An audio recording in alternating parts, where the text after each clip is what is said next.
بسم اللہ الرحمن الرحیم۔ حضرت سیدنا امیر معاویہ رضی اللہ تعالی عنہ، ان پر جو کچھ لوگوں نے کتابوں میں اعتراضات اور الزامات کیے، اعتراضات تو اس کو نہیں کہا جا سکتا، الزامات، اس کے جوابات چل رہے ہیں، اور میں نے آپ سے عرض کی تھی کہ میں چاہتا ہوں کہ آپ اس کو ایسا ازبر یاد کریں کہ ہر مقام پر اور ہر مجلس میں آپ کو یاد ہو، تاکہ آپ اس کے مطابق ان چیزوں کو سمجھ سکیں اور دوسروں کو سمجھا سکیں۔ تو آج کا جو دوسرا اعتراض ہے اس سے متعلق وہ یہ ہے، وہی کتابیں جو میں نے آپ سے عرض کی تھیں، ان کتابوں میں جو دوسرا اعتراض کیا گیا ہے، کس بنیاد پر؟ کہ حضرت سیدنا امیر معاویہ رضی اللہ تعالی عنہ نے نعوذ باللہ من ذالک سیاست کو دین پر مقدم رکھا اور دین کے احکامات کو انہوں نے اس میں مد نظر نہیں رکھا۔ تو اس عنوان سے پہلی مثال جو پیش کی گئی تھی وہ گزشتہ سبق میں نے بتا دی تھی کہ وہ اپنے دور خلافت میں کئی ایسی چیزیں انہوں نے ایجاد فرمائی جو کہ لوگوں کے لیے اعتراض کا ذریعہ بنی۔ تو ان اعتراضات میں اور الزامات میں دوسرا الزام یہ ہے کہ حضرت امیر معاویہ رضی اللہ تعالی عنہ نے دیت جو ہوتی ہے، دیت، اس کو آدھا کر دیا۔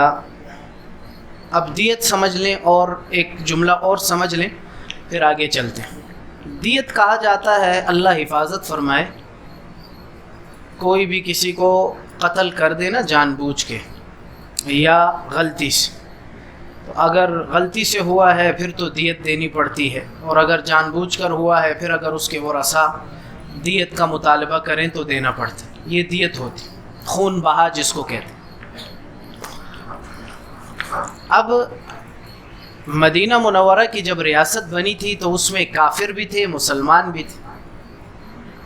وہ کافر جو مسلمانوں کے قوانین،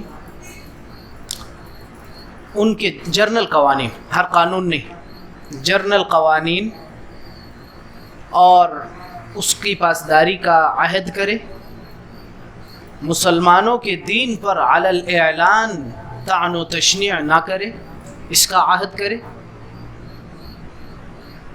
اور اس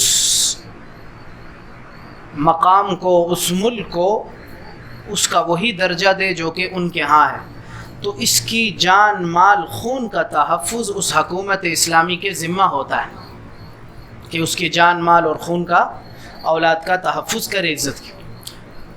اگر یہ شخص کافر ہے نا تو اس کو کہا جاتا ہے ذمی یا معاہد۔ کیا کہا جاتا ہے؟ ذمی یا معاہد۔ اب اگر ایسا شخص اسلامی حکومت کے ماتحت قتل ہو جاتا ہے تو اس کی دیت کتنی ہے؟ جیسے ایک مسلمان قتل ہوتا ہے تو پوری دیت دینی پڑتی، 1000 دینار، اور اسی طرح سے 100 اونٹ۔ تو کیا اس کی دیت بھی پوری ہے یا آدھی ہے؟ تو ان حضرت نے اعتراض یہ کیا ہے۔ اب ان کی وہ عبارت آپ کو سناتا ہوں، پھر اس کے بعد اس پر جواب دیتے ہیں۔ انہوں نے لکھا کہ نصف دیت کے معاملے میں بھی حضرت امیر معاویہ رضی اللہ تعالی عنہ نے سنت کو بدل دیا۔ یہ ان حضرت کے اپنے الفاظ ہیں کتاب کے، یہ نہ ابن کثیر کے ہیں، نہ زہری کے ہیں، نہ کسی اور کتاب کے ہیں۔ یہ پوائنٹ یاد رکھیں، اس کتاب میں یہ جملہ ہے کہ دیت کے معاملے میں حضرت امیر معاویہ رضی اللہ تعالیٰ عنہ نے سنت کو بدل ڈالا۔ یہ ان حضرت کے اپنے جملے ہیں اس کتاب میں، ابن کثیر، تاریخ ابن کثیر البدایہ والنہایہ کے نہیں ہیں، نہ کسی اور مورخ کے۔ یہ پوائنٹ یاد رکھیں۔ آگے جملہ جو ہے وہ ابن کثیر نے لکھا ہے، جلد 8 صفحہ نمبر 139. وہ ابن کثیر نے لکھا البدایہ والنہایہ. وہ یہ لکھا کہ نصف دیت کے معاملے میں سیدنا امیر معاویہ رضی اللہ تعالی عنہ نے دیت کو آدھا کر دیا. آدھا بیت المال میں جمع، آدھا جو ہے وہ مقتول کے ورثاء کو دے دیتے اور آدھا اپنے پاس رکھ لیتے. یہ الفاظ ہیں، عربی عبارت ہے، اس کا ترجمہ یہ بنتا ہے کہ دیت کے معاملے میں حضرت امیر معاویہ رضی اللہ تعالی عنہ نے یہ سنت بدلی کہ دیت پوری بنتی تھی اس کافر کے جو قتل ہوا ہے مقتول، اس کی دیت پوری بنتی تھی. حضرت امیر معاویہ رضی اللہ تعالی عنہ نے اس قانون اور سنت کو بدل ڈالا. آدھا اس مقتول کے ورثاء کو دے دیتے، یعنی 500 دینار، اور آدھا اپنے لیے رکھ لیتے. لنفسہ کا لفظ ہے، اپنی ذات کے لیے رکھ لیتے.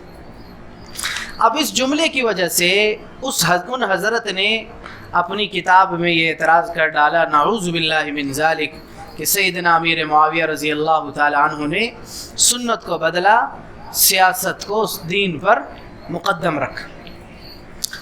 اب آتی ہے بات جواب کی. میں نے عرض کیا تھا پہلے کہ میں یہ ایک کلپ بناؤں گا مختصر، تاکہ آپ کو دلیل بھی آپ کے پاس ہو مضبوط اور آپ اس کو یاد بھی کر سکیں. لمبی بات نہیں کروں گا کیونکہ یہ بہت اہم موضوع ہے، اس کو اچھی طرح سمجھ لیں. اب جواب سنیے. اس بات میں کوئی شک نہیں کہ یہ جو جملے ہیں جو میں نے پڑھ کے سنائے، یہ ابن کثیر میں ہیں، البدایہ والنہایہ جلد 8 صفحہ نمبر 139 میں ہے. لیکن یہ جملے وضاحت علامہ ابن کثیر کے نہیں ہیں. کس کے نہیں ہیں بھائی؟ البدایہ والنہایہ کے مصنف کے نہیں ہیں، ابن کثیر جس کو کہا جاتا ہے حافظ حماد ابن کثیر. بلکہ یہ جملے جب ذکر کیے ہیں ابن کثیر نے تو لکھا ہے وَبِهِ قَالَ الزُّهْرِي. یہ زہری کے اقوال ہے، یہ اس کی بات ہے، امام ابن کثیر کی نہیں. ایک بات تو یہ. دوسری بات، در حقیقت اس مقام پر علامہ ابن کثیر رحمۃ اللہ علیہ نے اس روایت کو بہت مختصر ذکر کیا ہے. یہ روایت پوری نہیں ہے. جب آپ اس کو پورا پڑھیں گے تو آپ کو بات سمجھ آ جائے گی. اب میں آپ کو پوری روایت بتاتا ہوں. پوری روایت کہاں ہے؟ امام بیہقی کی سنن ہے نا، اس کی بھی تقریباً جلد نمبر 8 ہے، صفحہ نمبر 102 ہے. اس پہ انہوں نے ابن جریج کے واسطے سے، اس کی روایت سے یہ روایت پوری ذکر کی ہے. اب اس کا ترجمہ سن لیجئے، پھر فیصلہ آپ کر لیجئے. اگر تو وہ حضرت جنہوں نے کتاب میں صرف ابن کثیر کا آدھا جملہ لے کر نعوذ باللہ حضرت سیدنا امیر معاویہ رضی اللہ عنہ پر الزام اور بہتان لگا دیا، اس روایت کو اگر وہ ان کی نظر سے گزر گئی ہوتی تو شاید وہ یہ نہ کر پاتے. اب ابن جریج کے راستے سے جو امام بیہقی نے اپنی سنن میں لکھا ہے، وہ روایت یہ ہے کہ آپ علیہ الصلوۃ والسلام کے زمانے میں ایسا کافر جو مسلمانوں کے ماتحت رہتا ہے، اس کے قتل ہونے کی صورت میں اس کی دیت پوری تھی، پوری دیت اس کو دی جاتی. اور یہی معاملہ چلا سیدنا ابی بکر کے زمانے میں، سیدنا عمر کے زمانے میں، سیدنا عثمان غنی رضی اللہ تعالی عنہم کے زمانے میں. یہ روایت کا ترجمہ بتا رہا ہوں. پھر حضرت امیر معاویہ رضی اللہ تعالی عنہ نے اپنے زمانے خلافت میں اس کو آدھا کر دیا. آدھا کیسے کیا؟ توجہ، آدھا دے دیتے مقتول کے ورثاء کو اور آدھا جمع کر دیتے بیت المال میں. یہ لنفسہ جو ہے نا کہ وہ اپنے لیے رکھ لیتے، وہ رکھنے کا مطلب بیت المال میں جمع کرتے تھے، اپنی جیب میں نہیں ڈالتے تھے. پھر آگے جب حضرت سیدنا عمر ابن عبدالعزیز رحمۃ اللہ علیہ کا دور آیا، یہی روایت کے ترجمہ بتا رہا ہوں، ابھی روایت ختم نہیں، تو حضرت نے اس میں چینجنگ کی. وہ کیا کی؟ دیت آدھی ہی رکھی. دیت کتنی رکھی؟ آدھی ہی رکھی، لیکن آدھا دیتے مقتول کے ورثاء کو اور بیت المال میں جمع نہیں کرتے، بس لیتے ہی آدھی تھے۔ یہ چینجنگ کی حضرت عمر بن عبدالعزیز رحمۃ اللہ علیہ۔ تو یہ بات تو واضح ہو گئی کہ ابن کثیر نے جو لکھا ہے کہ حضرت عمر آدھی مقتول کے ورثاء کو دے دیتے، آدھی اپنے لیے رکھ لیتے، اپنے لیے رکھنے کا مطلب بیت المال میں جمع کرتے، واضح ہو گئی کہ نہیں ہوگی؟ یہ سنن کبریٰ البیہقی جلد 8 صفحہ نمبر 102 ابن جریج کے واسطے سے امام بیہقی نے یہ روایت نقل کی۔ یہ بات واضح ہو گئی کہ یہ جو ابن کثیر کا جملہ ہے کہ آدھی دے دیتے مقتول کے ورثاء کو اور آدھی رکھ لیتے اپنے واسطے، وہ اپنے واسطے کیا تھا کہ بیت المال میں جمع کرتے، اپنی جیب میں نہیں ڈالتے۔ یہ اس روایت سے واضح ہو گیا۔ اعتراض کا موقع ایک تھا۔ اب آگے دلیل سنیں، جواب سنیں۔ یہ اس عبارت کا جواب تھا۔ اب حضرت امیر معاویہ رضی اللہ عنہ آدھی دیت لیتے تھے، آدھی مقتول کے ورثاء کو دیتے، آدھی بیت المال میں جمع کرتے تھے۔ ایسا ہی ہے، کیوں کرتے تھے ایسے؟ کیا اپنی طرف سے کرتے تھے؟ حضرت امیر معاویہ رضی اللہ عنہ کے متعلق میں نے پیچھے حدیث بتائی ہے۔ آپ نے فرمایا، آپ علیہ السلام کی خدمت میں آئے، فرمایا یہ عرب کا کسرا ہے، اور ایسے مجتہد تھے، ایسے سنت رسول کو جان۔ میں نے بتایا تھا کہ کتنے وتر پڑھتے تھے؟ ایک وتر پڑھتے تھے، وہ 3 وتر نہیں پڑھتے تھے۔ حضرت امیر معاویہ رضی اللہ عنہ ایک وتر پڑھتے تھے۔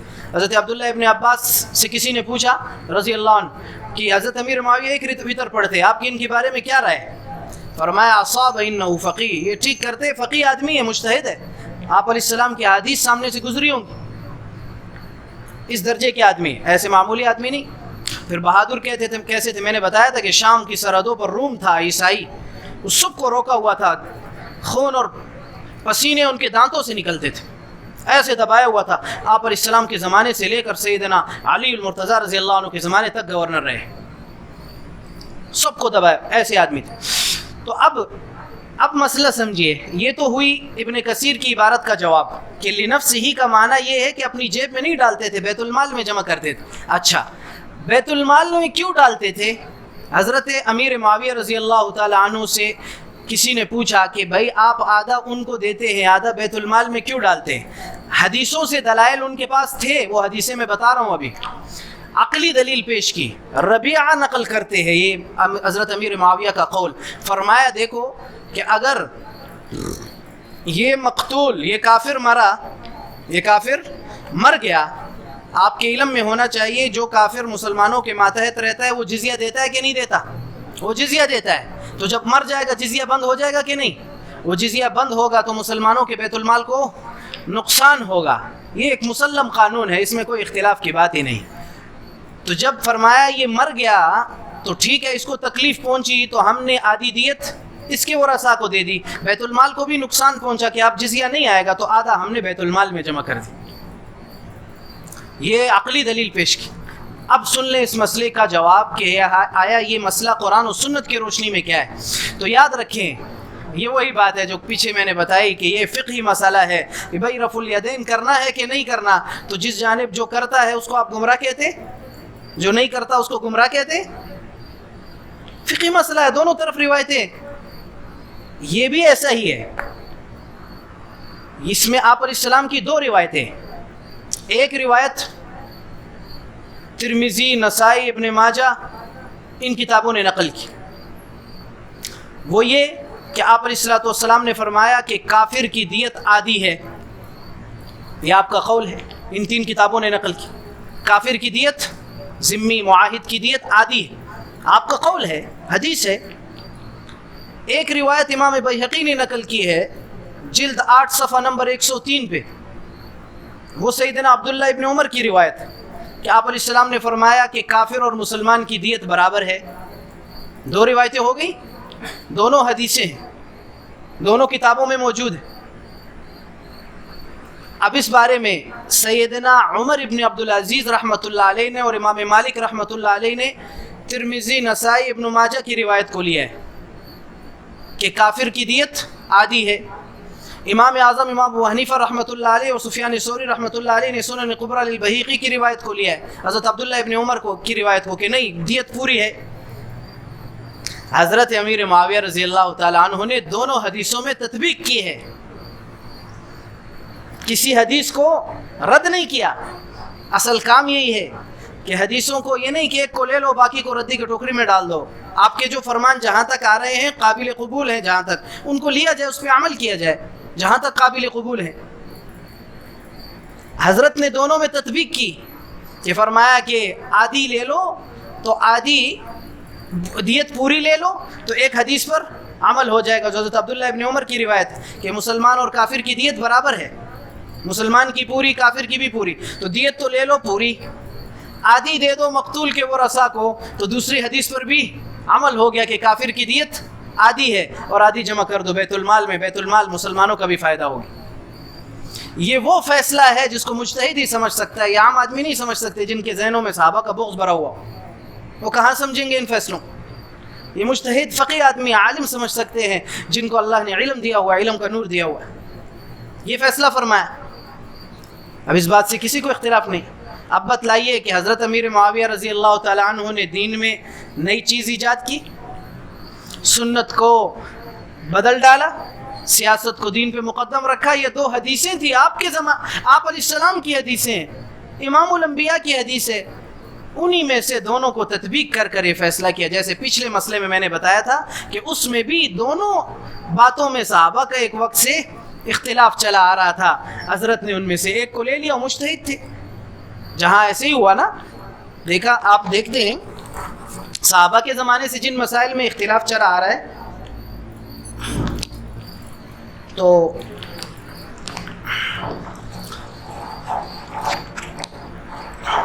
صحابہ کے زمانے سے جن مسائل میں اختلاف چلا آ رہا ہے وہاں کچھ مجتہدین نے ایک حدیث کو لیا، کچھ نے دوسری کو لے لیا.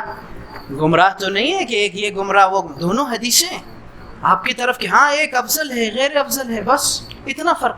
تو اب اس بات کی وجہ سے اگر آپ مجھے گمراہ نہیں کہتے تو پھر حضرت سیدنا امیر معاویہ رضی اللہ عنہ جو آپ علیہ السلام کے صحابی ہیں، قرآن ان کے بارے میں کہے کلن وعد اللہ الحسنہ رضی اللہ عنہم ورضوا عنہ، اور ان کی صفات بیان کرے. وہ تو میں ابھی بیان کی نہیں ہے، ان کی صفات بیان کروں تو آپ حیران رہ جائے. آپ علیہ السلام نے جو بیان فرمایا تو پھر بتلائیے کہ وہ بدعتی ہوں گے؟ ایسا نہیں. تو آخری بات اس مسئلے میں عرض کر دوں، سیدنا ابو بکر، سیدنا عمر اور سیدنا عثمان رضی اللہ تعالی عنہ کے زمانے میں بھی مختلف روایات ہیں. یہاں تک روایات موجود ہیں کہ انہوں نے کافر معاہد کی دیت آدھی بھی نہیں لی، 1/3 لی ہے. کتنی دی ہے بھائی؟ 250 دینار. یہ روایتیں بھی. تو اس بنیاد پہ اگر آپ یہ کہیں کہ انہوں نے سنت کو بدل ڈالا ہے، ایسا نہیں ہے. یہ ایک مختلفی مسئلہ ہے. آپ علیہ السلام کی دونوں حدیثیں ہیں اور حضرت امیر معاویہ رضی اللہ عنہ نے دونوں میں تطبیق کر کر یہ صورت پیش کی. اور میرے خیال کے مطابق اگر اہل علم کے سامنے اس کو پیش کیا جائے تو اہل علم تو اس کو بڑے اچھی طرح سمجھیں گے کہ یہ تو بڑا اچھی تطبیق ہے کہ دونوں حدیثوں پہ عمل ہو گیا. بات سمجھ آ گئی بھائی؟ نہیں سمجھ آئی تو پھر ویڈیو میں دوبارہ سن لیجئے. اور یہ آپ کے لیے مختصر ہے، اس کو یاد کریں. صرف یہ نہیں کہ یہاں سن کر گئے بس، نہیں، ایسا ذہن میں پختہ ہو یہ دلائل بمائے صفحوں کے حوالہ جات کے ساتھ. جہاں کہیں حضرت امیر معاویہ رضی اللہ عنہ پر کوئی انگلی اس مسئلے میں اٹھائے، جو ابھی 2 باتیں آپ پڑھ چکے ہیں، اس طرح کے 6-7 باتیں وہ ساری بتاؤں گا انشاءاللہ.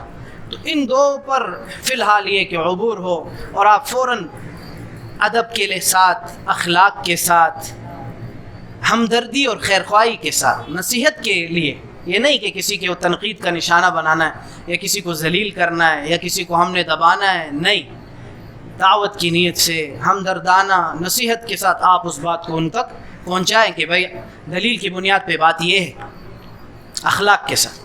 مانے نہ مانے اس کی مرضی ہے. قیامت کے دن اللہ فیصلہ فرما دیں گے. ایک دن اللہ کی عدالت لگنی ہے، پھر فیصلہ ہو جائے گا کون حق ہے کون ناحق ہے. یہاں تو سب اپنے آپ کو حق والا کہیں. الحمدللہ رب العالمین. اللہم صلی وسلم علی سیدنا محمد وعلی آل سیدنا محمد وبارک وسلم. اے میرے مولا، اے میرے اللہ، یا رب العالمین. اے اللہ ہم تو کچھ نہیں جانتے. اے میرے اللہ آپ علام الغیوب ہے. اے اللہ ان حالات میں آپ حاضر اور ناظر تھے. یا اللہ آپ جانتے ہیں کیا ہوا کیسا ہوا. اے اللہ ہم سب کو وہ باتیں جو حق ہیں، آپ کے نزدیک حق ہیں، وہ سمجھا دے.